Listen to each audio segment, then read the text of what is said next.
Ito pala ang kwento ng buhay ni Wally Bayola, isang aktor, comedian, at TV host, sa Pilipinas. Halika mga kakwento, samahan ninyo ako at alamin natin ang naging kwento ng buhay niya.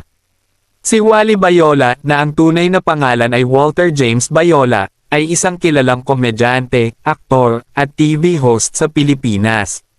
Kilala siya sa kanyang nakakatawang mga karakter, mahusay na pagpapatawa, at pagiging bahagi ng sikat na noontime show na Eat Bulaga. Ang kanyang buhay ay naging puno ng hirap, tagumpay, kontrobersya, at muling pagbangon. Maagang buhay at pag-aaral. Ipinanganak si Wally noong May 3, 1972, sa Naga City, Camarines Sur. Lumaki siya sa kakaibang sitwasyon ng pamilya dahil ang kanyang ama ay nagtatrabaho bilang doktor sa Amerika habang ang kanyang ina naman ay nag-aaral pa noon. Dahil dito, pinalaki siya ng kanyang kamag-anak na pari na si Father Francisco Nepomuceno sa isang kumbento, at kalaunan ay inalagaan ng kanyang lola. Nag-aral siya sa Ateneo de Naga University bago lumipat sa Naga College Foundation. Dahil sa kanyang husay sa teatro at pag-arte, nakakuha siya ng scholarship. Nagtapos siya ng kursong Radiologic Technology noong 1993 at minsan niyang pinangarap na maging doktor tulad ng kanyang ama. Ngunit hindi niya itinuloy ang propes yung iyon dahil natakot siya sa posibleng epekto ng radiation sa kalusugan. Pagpasok sa showbiz. Bago sumikat, iba't ibang trabaho muna ang pinasok ni Wally tulad ng pagiging tindero, warehouse helper, at miyembro ng banda.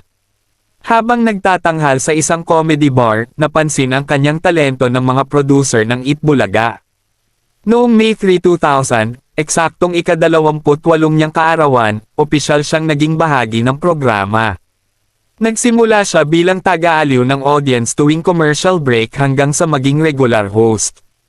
Kalaunan ay nabuo ang sikat na trio na Jowa Pau, kasama sina Jose Manalo at Paulo Ballesteros.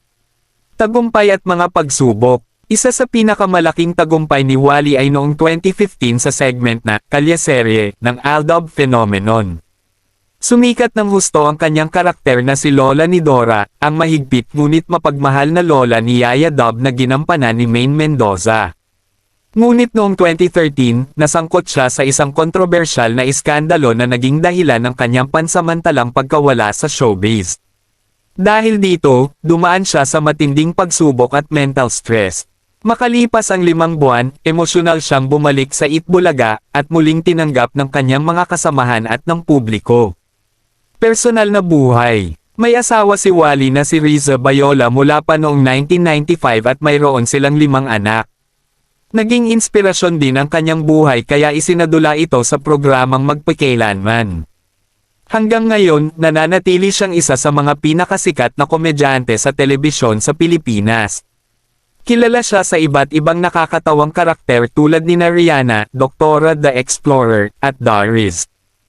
Nagustuhan nyo ba ang ating video mga kakwento? Wag mo naman kalimutang i-like ang video natin at i-follow mo na rin ako, para updated ka sa mga bagong video natin, at i-comment mo na rin dyan sa baba kung saan lugar ka para alam ko kung saan nakarating ang ating video. Salamat!